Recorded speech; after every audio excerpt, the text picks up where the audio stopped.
Bonjour et bonsoir à tous, j'espère que vous allez très très bien. Aujourd'hui, on se retrouve encore sur la radio et la télé Alima Burundi. Comme vous le savez, on a une suite logique des enseignements que nous sommes en train de donner. Le but principal, c'est de donner des enseignements de base à tout enfant de Dieu, ok, partout dans le monde, principalement le congolais. Voilà pourquoi il y a certaines fois, je parle encore en lingala, bien sûr que je traduis aussi, c'est pour le bénéfice de tout le monde. Donc, je sais qu'il y a beaucoup de personnes qui ont besoin des enseignements. Beaucoup de personnes qui fréquentent des églises, des assemblées. Au lieu de recevoir des enseignements, on les prêche plus. Et l'église n'est pas fondée sur les prédications. Et à base de cela, vraiment cette idée que le Seigneur m'a donnée, notamment de faire dire aux gens que Yeshua, il est notre Kohen. Donc, notre Sauveur, c'est Jésus-Christ. Notre Rédempteur, c'est Jésus-Christ. Et qu'il ne faut pas se focaliser sur les dénominations protestantes, baptistes, pentecôtistes, tout ça, tous ces ismes, mais se focaliser sur Yeshua, le nom qui sauve. Donc, ces enseignements, ce sont des enseignements de base pour tout enfant de Dieu, afin de le focaliser sur Yeshua Hamashiach. Voilà un peu Yeshua, notre Goël, c'est ça le but principal. Donc, c'est par là que je passe notamment à la télévision et à la radio, afin de vous transmettre ce message et que vous soyez aussi bien formés, que vous ayez les armes. Alléluia. Alléluia. Aujourd'hui, c'est la suite, toujours de l'enseignement sur l'œuvre de la croix. Nous sommes à l'œuvre de la croix et aujourd'hui, nous allons parler notamment des personnes qui ont du mal à recevoir la grâce de Dieu, c'est-à-dire le sacrifice de Jésus à la croix, ce qu'on avait parlé à la première partie. Ils ont du mal à recevoir cela parce qu'ils se disent que non, c'est le Dieu des Blancs. Ok, c'est pas notre Dieu, c'est le Dieu des Blancs. Ça nous a été apporté. Donc, on nous a présenté ce fameux Jésus, la Bible, on nous a présenté la Bible, c'était par la colonisation. Vous voyez, il y a ce raisonnement, c'est la raison pour laquelle les Africains disent retournons à nos dieux, nos ancêtres, à nos, voilà, à nos cocos. Voilà, comme on dit ici au Congo. C'est ça la raison principale que je viens, notamment ici, pour essayer de clarifier les choses selon les Écritures et aussi selon l'histoire, parce que c'est important. C'est important ce que je dis. Et moi aussi, dans le passé, j'ai failli aussi tomber aussi dans ce piège. Je sais que c'est un piège quand même qui est grand, parce que les Africains, à cause de la traite négrière, de la déportation et du colonialisme, de la colonisation, à cause de ces trois concepts, de ces trois faits de nos sociétés, notamment ici au Congo, en Afrique centrale, ok, en Afrique, l'Africain est abruti. On nous abrutit. Et on a du mal aujourd'hui à faire même la différence entre le vrai et le faux. Donc, mais tout ça, ce n'est pas grave. Cela ne veut pas dire que Dieu t'a abandonné. Cela ne veut pas dire que tu es bête. Ok? Tu es intelligent. Et tu vas le réaliser ici, notamment par cet enseignement. Donc, voilà. C'est un enseignement puissant. Ok? Puissant. Parce que je peux vous rassurer, l'ennemi n'est pas content. Il n'est pas content. Quand je suis en train de parler de ça, l'ennemi n'est pas content, il n'est pas en joie. Et à la limite, il peut même étrangler. Alléluia, alléluia. Mais bref, il ne peut rien, ok? Il ne peut rien. On est vainqueur avec le nom de Yeshua. Donc, aujourd'hui, avant de commencer toute chose, je vais d'abord parler des doctrines qui touchent au salut. Parce que quand on dit que Jésus-Christ n'est pas notre Dieu, Jésus-Christ, il n'est pas mon sauveur, c'est le Dieu des Blancs, on ne sait pas ce qu'on est en train de faire. Ce que vous êtes en train de faire, c'est quoi? Vous êtes en train d'annuler deux des doctrines capitales de la parole. Les doctrines capitales de la parole, ce sont les doctrines qu'on appelle par les doctrines salutaires. Toute doctrine est importante dans la parole. Mais par contre, il y a des doctrines salutaires, c'est-à-dire que ça touche directement au salut. Si tu brises cela, tu annules ces doctrines, automatiquement, il n'y a plus de salut. Vous comprenez? Donc, quand vous dites que non, que Jésus-Christ n'est pas notre Dieu, il n'est pas mort pour moi, c'est le Dieu des Blancs. Quand vous dites ça, vous êtes en train d'annuler la première doctrine, c'est l'œuvre de la croix, le sacrifice de Jésus-Christ qui est mort à la croix pour le salut de tout homme qui croit. Ok? Jean 3, verset 16. Car Dieu a tant aimé le monde qu'il a donné son Fils unique afin que quiconque croit en lui ne périsse point et qu'il ait la vie éternelle. Donc vous comprenez? Donc en brisant déjà cette doctrine, cela fait de toi déjà sectaire selon les Écritures. Ok? C'est la raison pour laquelle il faut qu'on fasse attention à cela. La deuxième chose que cette doctrine, le fait de dire ça, ok, ça casse la doctrine de la médiation entre Dieu et les hommes. Parce que tu dis que non, qu'il n'est pas mort pour moi, il n'est pas mon sauveur, il n'est pas mon sacrificateur. Ok?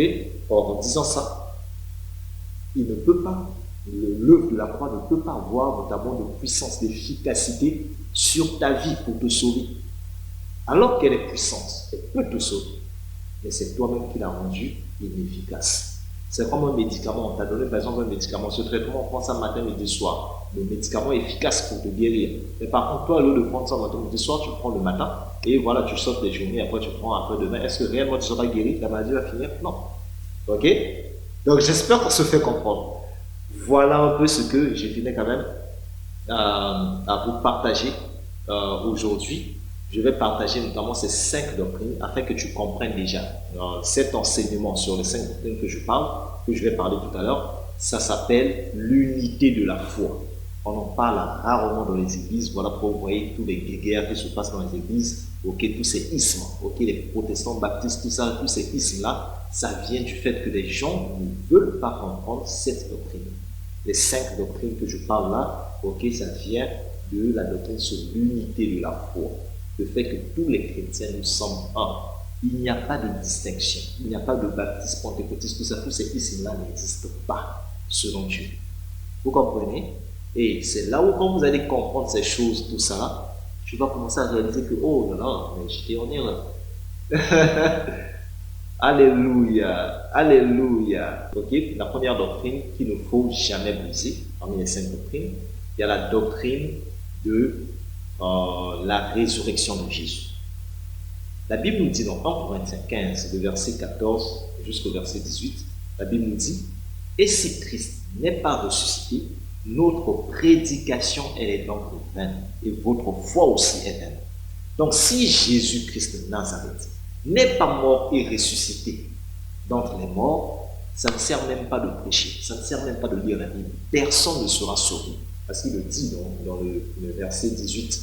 En l'occurrence, tous ceux qui dorment en Christ sont perdus. Donc tous ceux qui sont morts en croyant en Jésus, ils sont perdus. Eux tous, ils iront en enfer. Vous comprenez comment c'est fort? Ok?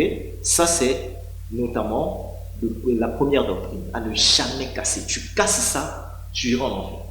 Tu casses ça, quelle que soit la religion, quelle que soit la personne qui est en train de prêcher, ça va, c'est une secte. Ok? Parce qu'il y a un seul sauveur, il y a un seul médiateur, il y a un seul Dieu. Ok? Donc ça, ce sont des choses qui sont vraiment très capitales. La deuxième doctrine sur laquelle il ne faut jamais briser, ok, c'est la doctrine de la divinité de Yeshua. Donc, toute personne qui nie le fait que Jésus est Dieu, ça, c'est un problème. Jésus-Christ, Yeshua, HaMashiach, n'est pas un simple homme, mais c'est Dieu, le Dieu véritable, qui s'est fait homme pour mourir pour tes péchés. C'est la raison pour laquelle, quand tu dis que c'est le Dieu des Blancs, c'est pas mon Dieu, tu brises aussi cette doctrine. Ok? La doctrine de la divinité de Yeshua nous fait comprendre qu'on a un Dieu d'amour qui a accepté de laisser son trône, qui a accepté de laisser son autorité pour venir mourir pour toi. Parce que tout simplement, il t'a aimé. Juste ça, parce qu'il t'a aimé. Donc, ça, c'est une doctrine très capitale de la parole qu'on ne brise pas. Donc, toute religion, toute doctrine, toute dénomination qui annule le fait que, qui nie le fait que Jésus-Christ est Dieu est une secte. Ok?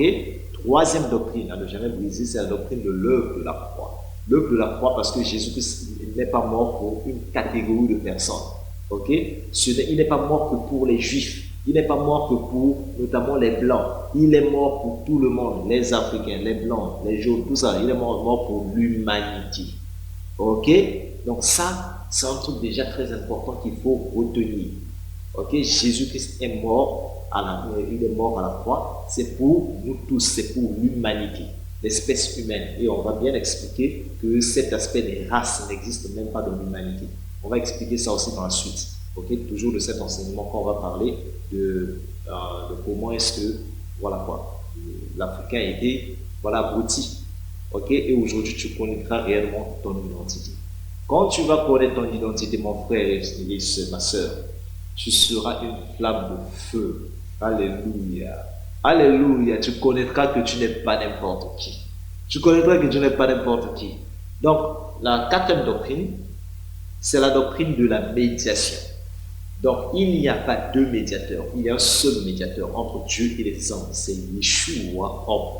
La Bible nous le dit dans 1 Timothée 2, le verset 5.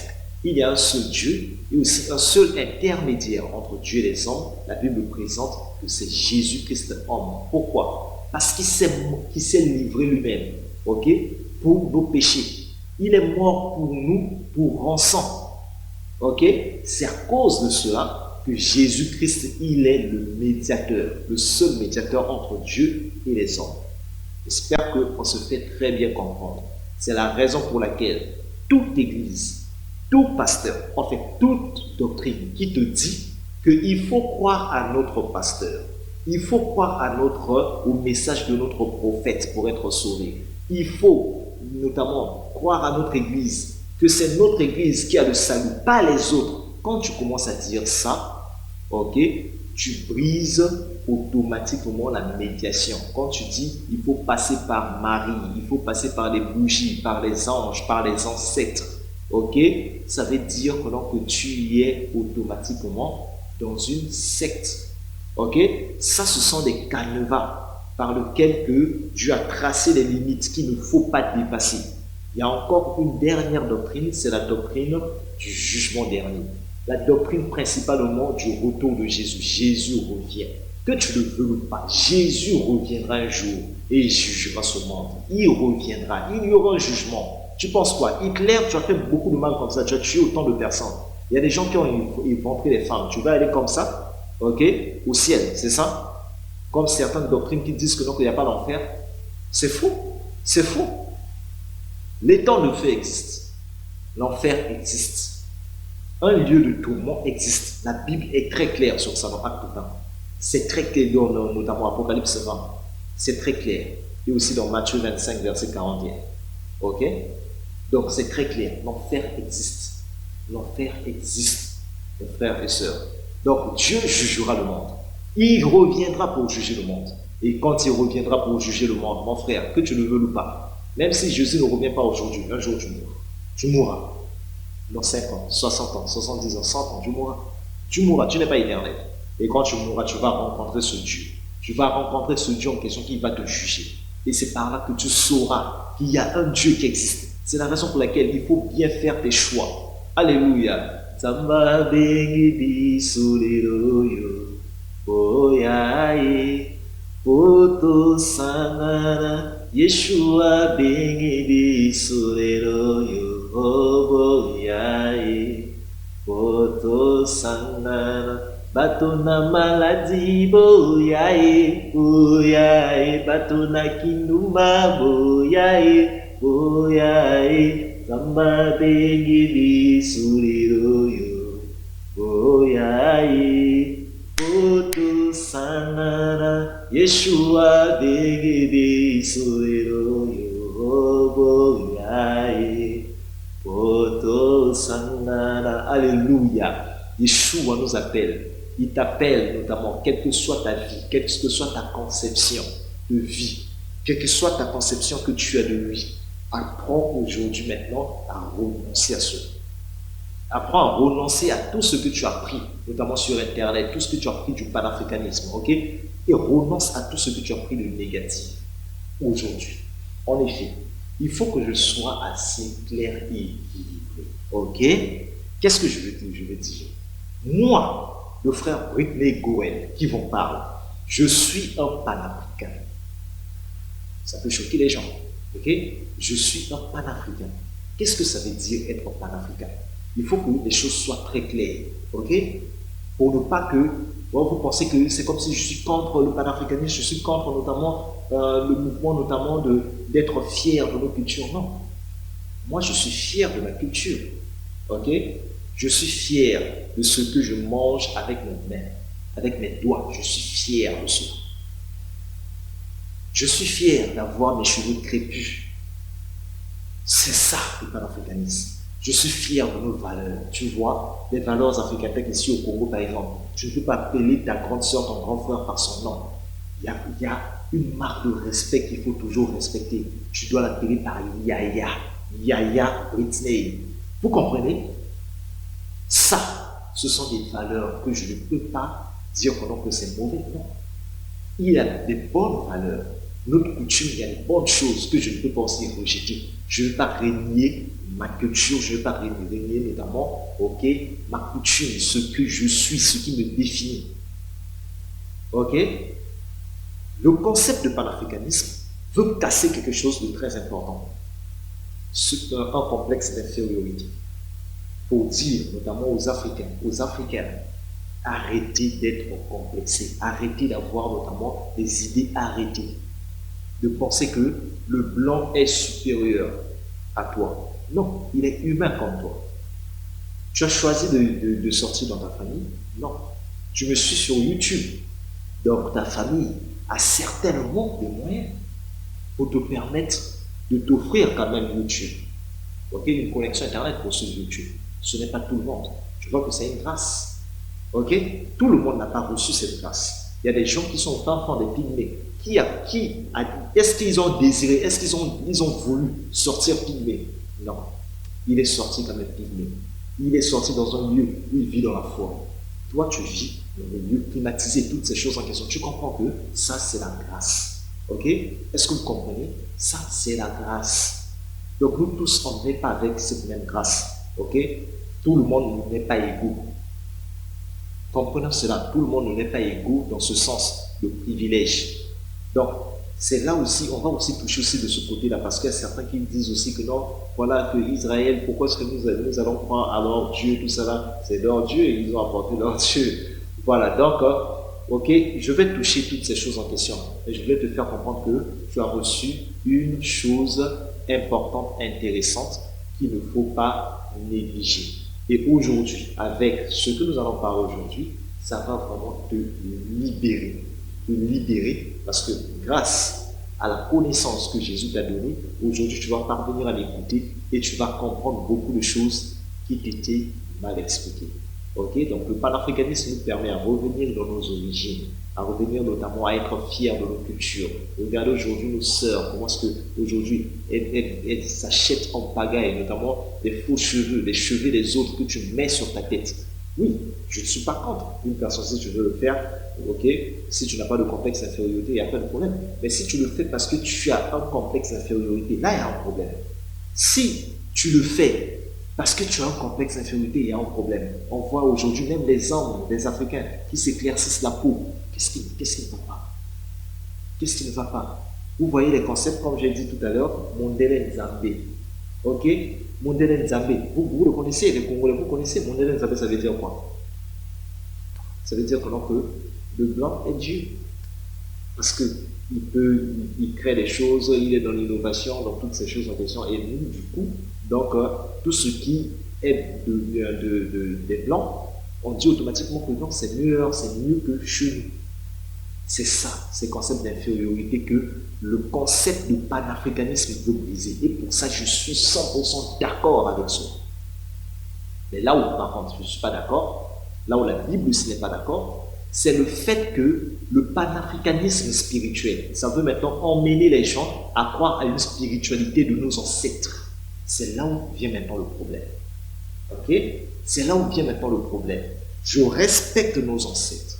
Je respecte toute personne qui est spirituelle, même s'il ne croit pas à la même foi que moi. Mais je le respecte. Parce que tenir une rigueur de cœur, de corps, tenir cette rigueur, de ne pas toucher à ça, de ne pas manger à ça, toute cette rigueur de prier, avoir ces réflexes, tout ça là, ok, c'est quelque chose à applaudir, à acclamer. Même si ta procédure n'est pas bonne, ça là, je te respecte. Mais cela ne veut pas dire que la sincérité n'est pas synonyme de vérité. Tu peux être sincère dans ce que tu es en train de faire, mais ce n'est pas la vérité. Ok? C'est la raison pour laquelle je vous respecte par rapport à tout ça. Je respecte nos ancêtres africains qui sont combattus. Et ils ont combattu notamment pendant la colonisation. Je respecte toutes ces personnes qui sont assez spirituels, voilà, qui sont dans les pratiques de l'Europe, toutes ces choses en question, je vous respecte. Mais cela ne veut pas dire que c'est la vérité. Ok? Et dans quel sens? Tout le monde, nous tous, on était tombés déjà dans le piège de l'ennemi, de Satan. Tous ont péché, ils ont été privés de la gloire de Dieu. Romains 3, verset 23. Personne n'a échappé. Personne n'a échappé. Adam et Ève, quand ils ont péché, tout le monde s'est détourné de Dieu. Est-ce qu'on se comprend? Le péché est rentré dans le monde et tout le monde s'est détourné de Dieu. Et l'illustration même qui est bonne, c'est l'illustration de la tour de Babel. Ok, dans Genèse 11. Ok, Genèse 11, du verset 1 jusqu'au verset 9. Là, on nous parle de la tour de Babel. Vous allez voir pendant que le peuple était uni et ils se sont mis ensemble pour bâtir notamment une tour qui devait toucher le ciel. L'illustration, c'est ça l'illustration de la religion. Ils ont apporté des pierres comme du tube, tout ça. Donc, ils ont mis, notamment des rites, des ordonnances. Ils ont mis toutes sortes de philosophies jusqu'à atteindre l'apogée de leur connaissance. Et quand ils sont arrivés à l'apogée de leur philosophie, ils ont dit faisons-nous un nom.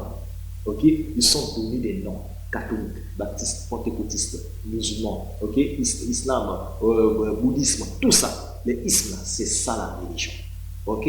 C'est un groupe de personnes qui ont mis ensemble des rites, des ordonnances. Or, la volonté du Seigneur, par leurs propres efforts, bien sûr, par leurs propres raisonnements, leur propre philosophie, leurs propres expériences, ok, de vouloir atteindre le divin par leur manière. Alors que le divin, il a ses manières pour l'atteindre. Et sa manière en question, c'est Yeshua, c'est Jésus-Christ, qui est le seul chemin, la seule vérité et la seule vie. Toute personne qui passe par un autre chemin que le Dieu véritable, automatiquement, la personne est où? Il est à côté de la plaque. Donc, nous aussi, les Africains, on s'est retrouvés là-bas. Voilà pourquoi je ne condamne pas, je ne condamne personne sur cela. On se comprend? Je ne vous condamne pas, je condamne personne sur cela. Maintenant, donc le problème, comme j'ai dit tout à l'heure, c'était le fait de venir dire aux gens de retourner vers ces dieux. C'est ça le problème maintenant. Dire aux gens de retourner vers nos ancêtres, en prenant l'exemple notamment de l'Égypte, tout ça qui était la première puissance, notamment militaire du monde, tout ça, ok? Et qu'on doit notamment être comme eux, c'est là où il y a un problème. Je ne sais pas si on se fait comprendre, c'est là où il y a maintenant un problème. Parce qu'on est en train de vouloir présenter aux gens un autre médiateur pour atteindre le ciel. Et ça ne fonctionne pas comme ça. Ça ne fonctionne pas comme ça. Et c'est là où est l'erreur. Maintenant, je vais quand même répondre à quelques questions. Parce qu'aujourd'hui, quand on parle à certains Africains, aujourd'hui, de la parole, il va dire oui, mais quoi, la Bible en question, ce Jésus en question, nous avait été présenté par les Blancs, ok? C'est à la colonisation qu'on nous a présenté la Bible. Et bien entendu, même moi, quand tu viens me parler, ok, de ce Jésus en question, tu as utilisé la chicotte, tu m'as insulté, tu as dit des choses, ok, tu m'as opprimé, pour que je reçoive ce Jésus en question par force, que je reçoive cette Bible en question. Tu es sûr et sincère. Ok, comme je suivais la vidéo d'une chinoise là, qui parlait ici, oui, ce Jésus-là nous a été présenté pour moi par la chicotte, par les cris, par les pleurs, par les meurtres, tout ça là, et comment est-ce que nous on va aimer ce Jésus en question? On ne peut pas l'aimer. Et il a raison, elle a raison. Je ne donne pas tort aux Africains qui parlent comme ça. Mais c'est comme j'ai dit toujours, cela ne veut pas dire que c'est la vérité. Pourquoi? Pourquoi maintenant je vais vous expliquer. L'église par laquelle où on vous a présenté la Bible, donc pendant la colonisation, c'est l'église catholique romaine. Ok? Là, on rentre dans la notion d'histoire. C'est important ce que je dis, notez quand même. C'est l'église catholique romaine. Et cette église en question, c'est différent de l'église biblique qui est née dans Acte 2. Ok? L'église de Jésus-Christ, où Jésus-Christ a dit, je bâtirai mon église, qui est née dans Acte 2. Ça, c'est différent, parce qu'en Acte 2, c'est au 1er siècle. Alors que l'église catholique romaine, qui a été mise en place par l'empereur romain Constantin Ier, okay, en l'an 325 au concile de Nicée, c'est là où l'église catholique est née officiellement, okay, où ça a été utilisé à but politique. C'est la raison pour laquelle, quand l'église catholique est venue, notamment en Afrique, On est venu nous endormir avec des belles paroles, ok, dans le but notamment de recevoir correctement la chicotte du blanc. Et ça, là, exactement ça, outil le peuple. Ça, tout ce qu'ils ont fait avec ce concept, ils ont véhiculé un concept impérialiste, colonialisme. Et ce concept-là, c'est inacceptable. Les gens sont morts à cause de cela. On a brûlé les gens vifs. Les gens ont été chicotés. Certains ont perdu leur bras. Ok? Donc, c'est à cause de ça, de façon logique, les Africains refusent la Bible. Ils refusent la parole. Certaines personnes, bien sûr. Et sur ça, je ne vous donne pas tort, parce que ça a été mal présenté. Mais par contre, je voulais dire, ce n'est pas parce qu'une personne a utilisé le couteau pour tuer que le couteau devient mauvais. On est d'accord? On utilise le couteau pour faire un manger. Mais une personne a utilisé le couteau quelque part pour tuer. Est-ce que cela veut dire que je dois rejeter le couteau? Non. C'est ça la Bible. La différence, c'est ça. La Bible a été utilisée par les gens malicieux dans le but de vous asservir. Ils l'ont fait. Mais est-ce que c'est ce que d'abord la Bible dit, premièrement? Ok? Et est-ce que c'est réellement l'église de Jésus? Non. L'église de Jésus, comme je vous ai dit, est née dans Acte 2. Ok? Ça, on pourra lire cela sans problème. En effet, qu'est-ce qui se passe? Je vous explique d'abord. Le jour de la Pentecôte, c'est la journée où l'Église est née officiellement grâce à l'effusion du Saint-Esprit. Qu'est-ce qui se passe? Les Juifs, eux qui étaient au départ, notamment pour ceux qui connaissent les lecteurs de la Bible, pour ceux qui connaissent notamment l'histoire, notamment des rois, vous allez voir qu'il y avait deux royaumes. Okay? Après que Salomon a eu notamment à se livrer à l'idolâtrie, Dieu avait promis à Salomon qu'il allait séparer ce royaume. Et il allait garder notamment une partie du royaume à cause de David, son père. Et c'est là où le royaume était divisé en deux royaumes. Il y avait le royaume de Juda qui avait pour capitale Yerushalayim et le royaume d'Israël qui avait pour capitale la Samarie. Notamment, ce sont ces deux royaumes en question. Quand il était question notamment de la déportation, il y avait certaines personnes qui étaient parties.